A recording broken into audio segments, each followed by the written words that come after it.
Baiklah pemirsa PAL TV, untuk membahas lebih lanjut terkait permasalahan keamanan pangan pada program Makan Bergizi Gratis. Saat ini kita sudah terhubung bersama Ibu Nuria Hartika Sari selaku Kepala Kantor Pelayanan Gizi Wilayah Sumbaksal. Halo, selamat siang Ibu Nuria. Halo, selamat siang. Baik, terima kasih Ibu sudah menyempatkan waktunya untuk berbincang bersama pemirsa PAL TV pada siang hari ini. Ya. Baik, Ibu, untuk mengawali perbincangan kita pada siang hari ini, bisa dijelaskan terlebih dahulu untuk pelayanan SPPG khususnya di wilayah Sumatera Selatan saat ini seperti apa, Ibu? Ya, jadi untuk pelayanan makan bergizi gratis itu akan diakomodir oleh Satuan Pelayanan Pemenuhan Gizi yang mana kita sebut dengan SPPG, yang bertugas dan bertanggung jawab mengelola makan bergizi gratis yang selanjutnya kita singkat SPPG ini melayani maksimal 2.000 penerima manfaat yang terdiri dari peserta didik dan 500 non peserta didik dari kelompok 3B.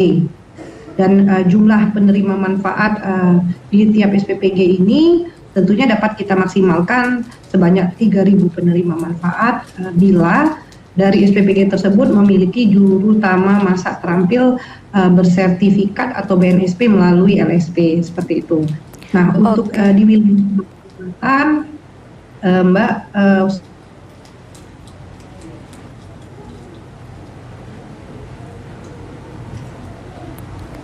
Halo Ibu Nuria.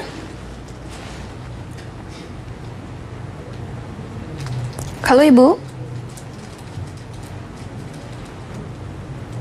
Yang tersebar di Sumatera Selatan seperti itu. Oke, baik Ibu Nuria. Kalau untuk dari segi menu, apa saja yang seharusnya ada dalam setiap menu program makan bergizi gratis agar dapat memenuhi kebutuhan gizi anak? Ataukah ada standar pemenuhan kalori setiap porsi dalam makanan anak tersebut?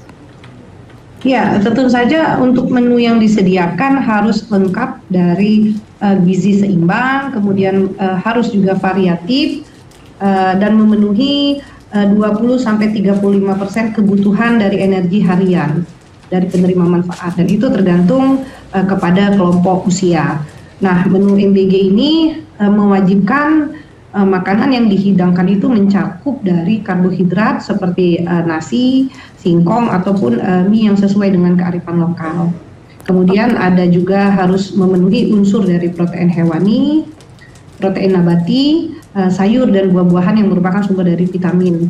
Dan juga porsi yang kita bagikan di tiap-tiap penerima manfaat itu berbeda-beda sesuai dengan kebutuhan usia anak dan juga kelompok dari B3.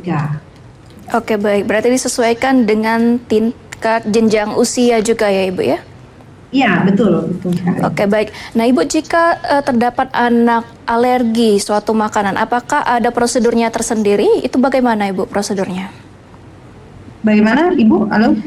Iya, Ibu Nuria, apakah bisa jelas terdengar suara saya? Ya, jika ada anak yang mengalami alergi suatu makanan, itu adakah prosedur tertentu, Ibu? Dan lalu bagaimana prosedurnya?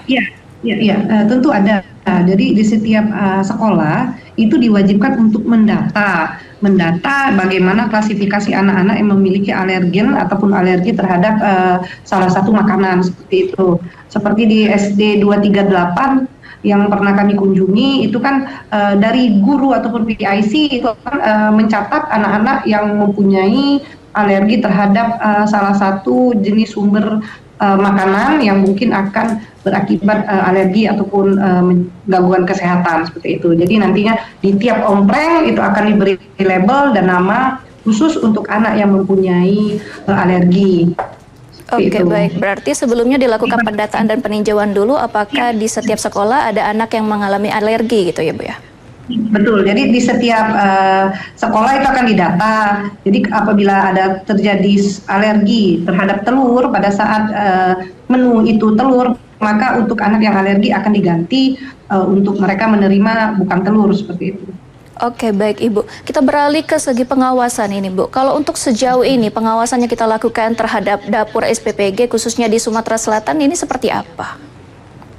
Iya, tentunya bentuk pengawasan dari peran dari KPPG tentu saja itu adalah pengawasan monitoring berlangsungnya kegiatan makan bergizi gratis yang ada di SPPG. Itu kalau dari internal kita akan dilakukan pengawasan oleh KPPG dan juga dari Inspektorat Badan Gizi Nasional serta dari Deputi Pemantauan dan Pengawasan. Dan juga kita akan berkoordinasi agar pengawasan secara eksternal itu berjalan dengan semestinya dengan melibatkan beberapa pihak-pihak eksternal seperti Dinas Kesehatan setempat ataupun lembaga yang terkait untuk melakukan suatu evaluasi mengenai kondisi dapur, higienitas dan juga keamanan pangan seperti itu, Mbak. Oke, baik, berarti dibantu oleh instansi dan juga dinas terkait untuk melakukan evaluasi dan pemantauan ya, Bu ya? Betul sekali. Oke, baik. Lalu apakah ini, Bu, layanan dapur SPPG yang ada saat ini khususnya di wilayah Sumatera Selatan ini sudah sesuai dengan standar untuk pelayanan gizi? Ya, sejauh ini dapur SPPG khususnya di daerah Sumatera Selatan itu telah memenuhi standar pelayanan gizi. Hanya ada beberapa dengan adanya evaluasi ataupun perubahan juknis terbaru dari BGN, tentunya tiap-tiap dapur harus memenuhi persyaratan seperti memenuhi standar keamanan pangan yang mungkin sekarang sudah ditingkatkan agar keamanan pangannya terjaga dengan memenuhi standar seperti sertifikat SLHS, sanitasi layak higienis, kemudian sertifikat halal, dan juga diharuskan untuk relawan di SPPG itu 50% plus 1 untuk mengikuti pelatihan penjamah makanan. Oke, Seperti baik. itu. Baik. Nah, kalau untuk di dapurnya sendiri yang sudah Ibu sebutkan sertifikat ataupun pelatihan yang sudah Ibu sebutkan tadi, apakah seluruhnya yang di Sumatera Selatan ini sudah melakukan, Ibu? Ya, alhamdulillah semua SPPG yang ada di Sumatera Selatan ini sudah mengikuti pelatihan untuk relawannya. Dan untuk SLHS, sertifikat SLHS semua sudah berproses karena dari Kementerian Kesehatan juga sudah memberikan edaran agar dilakukan percepatan untuk dikeluarkannya sertifikat SLHS di tiap-tiap dapur SPPG. Oke, baik. Nah, Ibu, ini kita sudah ketahui bersama bahwasanya ada beberapa kasus keracunan yang terjadi pada anak akibat makan bergizi gratis ini. Apa, Bu, sebenarnya yang menjadi faktor penyebab makanan yang bergizi gratis ini dapat terkontaminasi dan menjadi beracun? Sebenarnya kayak gini, Mbak, untuk para penerima manfaat yang mungkin terdampak kesehatan akibat adanya kejadian-kejadian menonjol yang beberapa waktu kemarin terjadi di Sumatera Selatan, itu dipengaruhi oleh beberapa kemungkinan seperti kurangnya praktek higienitas yang buruk dalam mempersiapkan bahan baku maupun adanya kontaminasi silang.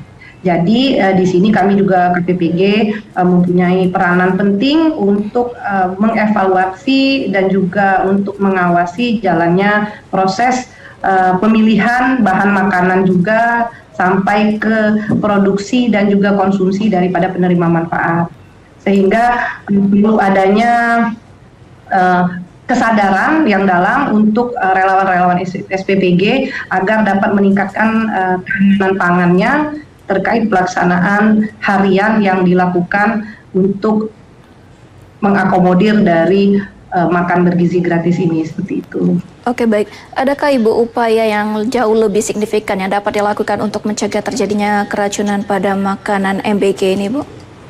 Upaya yang dilakukan tentunya dari BGN juga kami mengevaluasi baik itu dari SOP pelaksanaan maupun juknis terhadap standar keamanan seperti selalu memperhatikan sanitasi dan juga higienitas baik dari kebersihan diri, lingkungan maupun makanan itu sendiri. Seperti itu. Baik, nah kalau untuk ini sejauh ini tantangan terbesar untuk menjaga keamanan makan bergizi gratis ini apa, Ibu, sebenarnya? Bagaimana, Mbak? Tantangan yang terbesar dalam untuk menjaga program makan bergizi gratis ini? Oke, dan tentunya tantangan yang terbesar untuk menjaga keamanan pangan ya Mbak ya, untuk tiap-tiap dapur dan juga untuk higienitas dari tiap-tiap dapur itu yang merupakan tantangan yang terbesar untuk di wilayah Sumatera Selatan, mengingat beberapa daerah dan wilayah dengan wilayahnya yang berbeda, maka berbeda pula masalah ataupun case yang terjadi di lapangan seperti itu, dan bagaimana dari SPPG tersebut dapat merumuskan ataupun memetakan pola tata kelola untuk menyajikan makanan itu sampai aman kepada penerima manfaat. Oke, baik Ibu. Ini terakhir Ibu boleh diberikan himbauan dan juga harapan ke depan terkait program makan bergizi gratis saat ini. Silakan Ibu. Ya, baik.